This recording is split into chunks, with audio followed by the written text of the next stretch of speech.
कर्पूरगौरं करुणावतारं संसारसारं भुजगेन्द्रहारं सदा वसन्तं हृदयारविन्दे भवं भवामि सहितं नमामि भवं भवानी सहितं नमामि।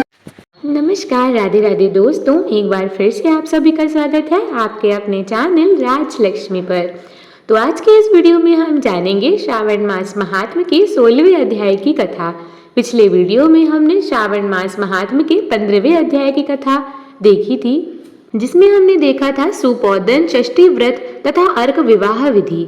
आज हम श्रावण मास महात्म्य के 16वें अध्याय की बात करेंगे।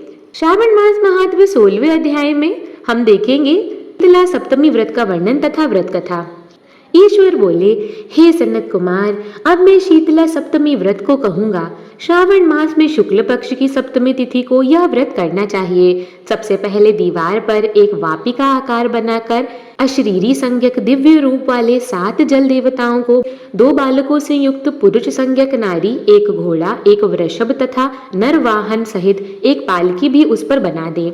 इसके बाद 16 उपचारों से 7 जल देवताओं की पूजा करनी चाहिए। इस व्रत के साधन में ककड़ी और दधी ओदन का नैवेद्य अर्पित करना चाहिए। उसके बाद नैवेद्य के पदार्थों में से ब्राह्मण को वायन देना चाहिए। इस प्रकार 7 वर्ष तक इस व्रत को करने के बाद उद्यापन करना चाहिए। व्रत में प्रत्येक वर्ष 7 सुवासिनियों को भोजन कराना चाहिए। जल देवताओं की प्रतिमाएं एवं सुवर्ण पात्र में रखकर बालकों सहित एक दिन पहले सायंकाल में भक्ति पूर्वक उनकी पूजा करनी चाहिए। प्रातः काल पहले ग्रह होम करके देवताओं के निमित्त चुरु से होम करना चाहिए। जिसने पहले इस व्रत को किया और उसे जो फल प्राप्त हुआ उसे आप सुने।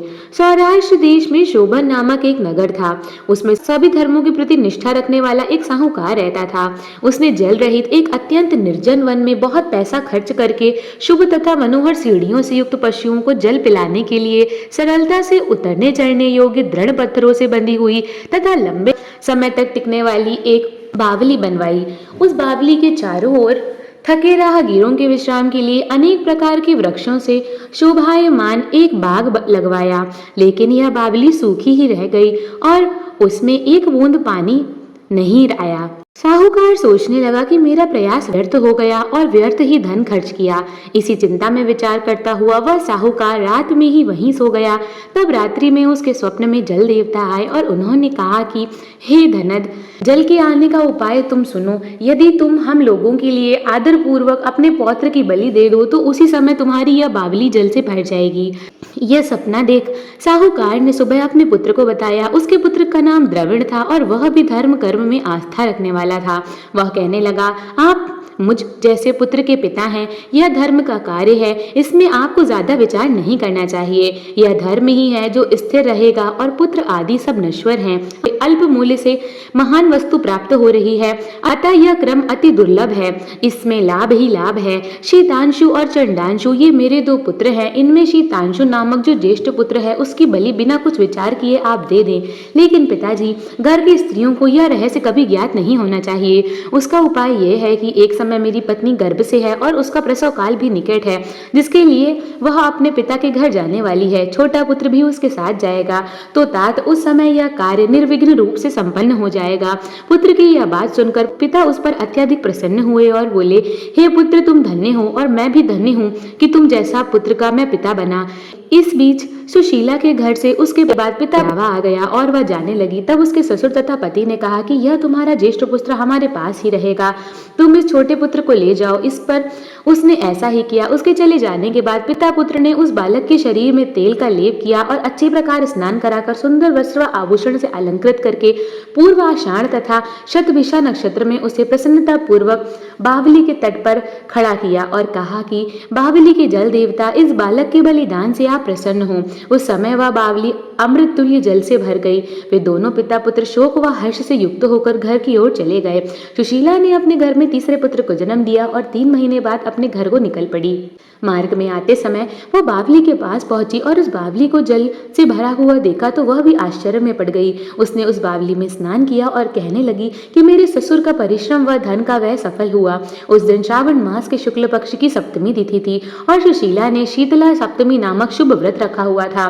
उसने वहीं पर चावल पकाए और दही भी ले आई। इसके बाद जल देवताओं का विधिवत पूजन करके दही भात तथा ककड़ी फल का नैवेद्य अर्पित किया तथा ब्राह्मणों को वायन देकर साथ ही लोगों के साथ मिलकर उसी नैवेद्य अन्न का भोजन किया। उस स्थान से सुशीला का ग्राम 1 योजन की दूरी पर स्थित था। कुछ समय बाद वह सुंदर पालकी में बैठ दोनों पुत्रों के साथ वहां से चल पड़ी। तब वे जल देवता कहने लगे कि हमें इसका पुत्र जीवित करके इसे वापस करना चाहिए, क्योंकि इसने हमारा व्रत किया है। साथ ही यह उत्तम बुद्धि रखने वाली स्त्री है। इस व्रत के प्रभाव से इसे नूतन पुत्र देना चाहिए। वो पहले पुत्र दे उत्पन्न को यदि हम ग्रहण किए रह गए तब हमारी प्रसन्नता का फल ही क्या होगा। आपस में ऐसा कहकर उन दयालु जल देवताओं ने बावली में से उसके पुत्र को बाहर निकालकर माता को दिखा दिया और फिर उसे विदा किया। बाहर निकलकर वह पुत्र माता माता पुकारता हुआ अपनी माता के पीछे दौड़ पड़ा। अपने पुत्र का शब्द सुनकर उसने पीछे मुड़कर देखा। वहां अपने पुत्र को देखकर वह मन ही मन बहुत चकित हुई। उसे अपनी गोद में बिठाकर उसने उसका माथा सूंघा, किंतु यह डर जाएगा, इस विचार से उसने पुत्र से कुछ नहीं पूछा। वह अपने मन में सोचने लगी कि यदि इसे चोर उठा लाए तो आभूषणों से युक्त कैसे हो सकता है, और यदि पिशाचों ने इसे पकड़ लिया था तो दोबारा छोड़ क्यों दिया। घर में संबंधित जन तो चिंता में समुद्र में डूब गए होंगे। इस प्रकार सुशीला सोचती हुई वह नगर के द्वार पर आ गई। तब लोग कहने लगे कि सुशीला आ गई। यह सुनकर वे पिता पुत्र अत्यंत चिंता में पड़ गए कि वह न जाने क्या कहेगी और उसके पुत्र के बारे में हम क्या जवाब देंगे। इसी बीच वह तीनों पुत्रों के साथ आ गई। जब ज्येष्ठ बालक को देखकर सुशीला के ससुर तथा पति घोर आश्चर्य में पड़ गए और साथ ही बहुत आनंदित भी हुए। वे कहने लगे, हे सुचि सिमित्ते, तुमने कौन सा पुण्य कर्म किया अथवा व्रत किया था। हे भामिनी, तुम पतिव्रता हो, धन्य हो और पुण्यवती हो। इस शिशु के मरे हुए 2 माह बीत चुके हैं और तुमने इसे फिर से प्राप्त कर लिया और वह बावली भी जल से परिपूर्ण है। तुम एक पुत्र के साथ अपने पिता के घर गई थी, लेकिन वापस 3 पुत्रों के साथ आई हो। हे शुभ्रु, तुमने तो कुल का उद्धार कर दिया। हे शुभानने, मैं तुम्हारी कितनी प्रशंसा करूं। इस प्रकार उसके ससुर ने उसकी प्रशंसा की। पति ने उसे प्रेम पूर्वक देखा और सास ने उसे आनंदित किया। उसके बाद उसने मार्ग के पुण्य का समस्त वृतांत सुनाया। अंत में उन सभी ने मनोवांछित सुखों का उपभोग करके बहुत आनंद प्राप्त किया। हे वत्स, मैंने इस शीतल सप्तमी व्रत को आपसे कह दिया है। इस व्रत में दधी ओदन शीतल ककड़ी का फल शीतल और बावली का जल भी शीतल होता है तथा इसके देवता भी शीतल होते हैं। अतः शीतला सप्तमी का व्रत करने वाले तीनों प्रकार के तापों के संताप से शीतल हो जाते हैं। इसी कारण से यह सप्तमी शीतला सप्तमी का यथार्थ नाम वाली है। इस प्रकार से स्कंद पुराण के अंतर्गत ईश्वर सनत कुमार संवाद में श्रावण मास महात्म्य में शीतला सप्तमी व्रत कथा नामक 16वां अध्याय पूर्ण हुआ। तो दोस्तों, अगर आपको हमारी वीडियो पसंद आई हो तो वीडियो को लाइक करें, शेयर करें और चैनल को सब्सक्राइब करना ना भूलें। हमारी वीडियो पर अंत तक बने रहने के लिए आप सभी का बहुत बहुत धन्यवाद।